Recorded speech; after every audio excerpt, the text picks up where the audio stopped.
అందరికీ నమస్కారం.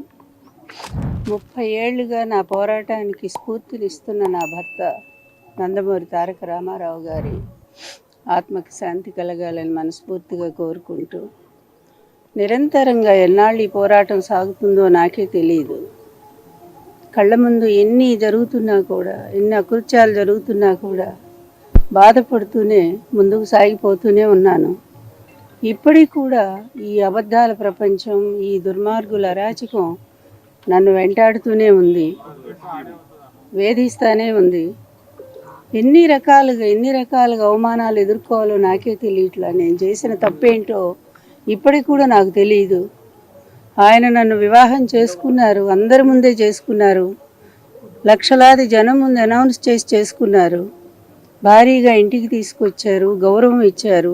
చివరి వరకు ఆయన ఆరోగ్యం కోసం, ఆయన ఆనందం కోసం, తర్వాత ఆయన అధికారంలో రావటం కోసం నిరంతరం కృషి చేశాను. ఒక చిన్న పదవి తీసుకోలేదు, ₹1 డబ్బు ఆశించలేదు, నిస్వార్థంగానే మిగిలిపోయాను. చివరికి ఆయన వెళ్ళిపోయారు. ఎందుకు వెళ్ళిపోయారో కూడా తెలుసు, ఎన్ని కుతంత్రాలు జరిగాయో. ఆ తర్వాత కూడా వాళ్ళు వదిలిపెట్టకుండా అదే అబద్ధాలను కంటిన్యూ చేస్తూ నా జీవితాన్ని నాశనం చేయడానికి ప్రయత్నం చేస్తూ ఉన్నారు. ఇప్పుడు ఎందుకు ఇన్నాళ్ళు మాట్లాడకుండా ఎప్పుడు మాట్లాడుతున్నానంటే, నిన్న కూడా ఎవరో నాకు తెలీదు, వాళ్ళ సోషల్ మీడియాలో మరి ఎవరో నా నంబర్ రిలీజ్ చేశారు. చేసిన దగ్గర నుంచి ఈ టీడీపీ వాళ్ళు తిట్లు ప్రారంభించారు. ఎందుకు నాకే అర్థం కావట్లేదు. నేను ఈ మధ్య ఎవరిని ఏమి అనలేదు. ఎప్పుడు కూడా నేను వ్యక్తిగతంగా ఎవరి జీవితాల గురించి నేను మాట్లాడలేదు, ఎప్పుడు మాట్లాడినా కూడా.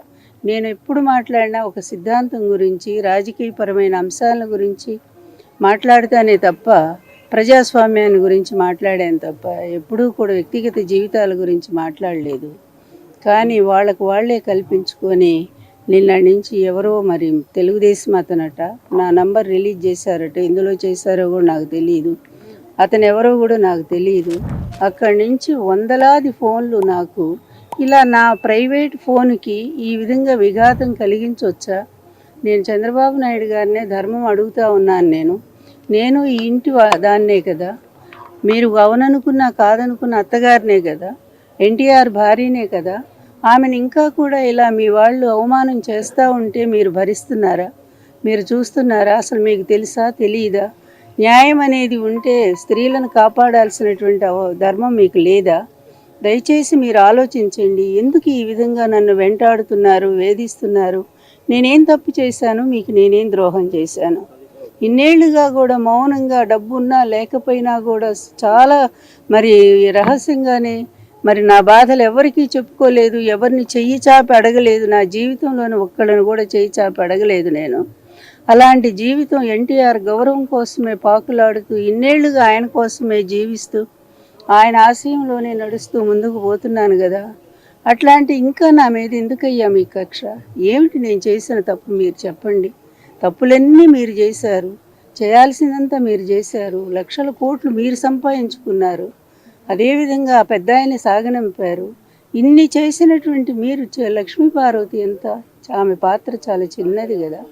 ఆమెను ఎందుకు ఇంతగా వేధిస్తున్నారో దయచేసి ఇప్పుడైనా ఎవరో మీ మీడియా వాళ్ళు, ఎవరో మీ సోషల్ మీడియానో ఎవరో ఎందుకు ఆమెను వేధిస్తున్నారు? మా ఎన్టీఆర్ గారి భార్య అనే గౌరవాన్ని మీరు ఉంచమని చెప్పి నేను మీ ద్వారా ఆయనకు తెలియచేస్తున్నాను. ఇటు చూడండి ఒక్కసారిగా మీకు, ఎందుకంటే ఆధారం లేకుండా మాట్లాడకూడదు కదా. మీరు చూడండి, ఎన్ని నంబర్లో చూడండి. కనీసం 1000 నంబర్లన్నా నేను డిలీట్ చేసి ఉంటాను, 1000 నంబర్లన్నా డిలీట్ చేసి ఉంటాను. అయినా కూడా ఆగకుండా రాత్రిపూట అసలు ఏదన్నా నాకు అర్జెంట్ కాల్ వస్తుందేమో కూడా తెలియదు కదా.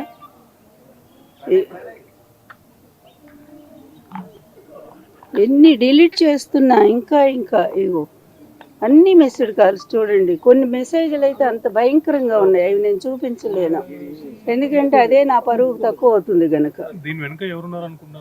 ఇంకెవరుంటారు బాబు? నన్ను విమర్శిస్తుంది ఎవరు ఇన్ని సంవత్సరాలుగా చెప్పండి? ఇంకెవరున్నారు నాకు శత్రువులు? బయట ఎవరైనా ఉన్నారా? పేరు నాకు నేను తెలియకుండా ఎప్పుడు కూడా చెప్పను. కానీ తెలుగుదేశం సోషల్ మీడియా నుంచి ఈ విధంగా వేధిస్తూ ఉన్నారు నన్ను ఇంకా కూడా. ఈరోజు కూడా నా భర్త పోయిన రోజు ఈరోజు నిజంగా పుట్టెడు దుఃఖంలో ఉన్నాను నేను. ఎందుకంటే ఈరోజు గుర్తొచ్చినప్పుడల్లా నాకు ఆ రోజు గుర్తు వస్తుంది. జనవరి 17 ఆయన అనుభవించిన మానసిక క్షోభ, ఆయన పడ్డ బాధ, నిజంగా ఆయన గుండె ఎలా ఆగిపోయిందో ఇవన్నీ గుర్తొచ్చి నాకు మనసంతా కలిచి వేస్తుంది. ఎవరు మోస్తారు ఈ బాధని చెప్పండి? ఈ రోజుల్లో ఎవరైనా ఉన్నారా? కానీ ఆయన అతిగా ప్రేమించాను కనుక ఆయన బాధను కూడా నేను స్వీకరించాను, ఆయన ఆశయాన్ని కూడా నేను తీసుకున్నాను. అందుకే ఇన్నేళ్ళు కూడా ఒంటరిగానే ఉండి ఆయన కోసమే ఏడుస్తున్నాను, ఆయన కోసమే పోరాటం చేస్తున్నా. అయినప్పటికీ కూడా ఇంకా నన్ను వదిలిపెట్టుకుని ఎందుకు అవమానం చేస్తారు? నేను ఎవరినైనా మిమ్మల్ని మీ వ్యక్తిగత జీవితాలు నేను అడిగానా? మీ అందరికి కూడా తల్లులు ఉన్నారు కదా, మీకు చెల్లెళ్ళు ఉన్నారు, అక్కలున్నారు. ఇంతమంది ఉన్నటువంటి ఒక తల్లి గర్భంలోంచి వచ్చినటువంటి వాళ్ళు అట్లాంటి భాష ఎలా మాట్లాడతారు? అలా ఎందుకు మహిళలను అవమానం చేస్తారు? ప్రతి మహిళలో మీ తల్లిని మీరు ఊహించుకోలేరా? దయచేసి చంద్రబాబు గారు, మీరు ఇట్లాంటి మహిళల మీద జరుగుతున్న ఈ దారుణాలు, ఈ హింస, ఈ అవమానాలు, వీటన్నిటినీ కూడా మీరు నిరోధిస్తే మీకు మంచి పేరు వస్తుందండి. లేకపోతే మహిళలే మీకు శాపం పెడతారండి. సెలవు.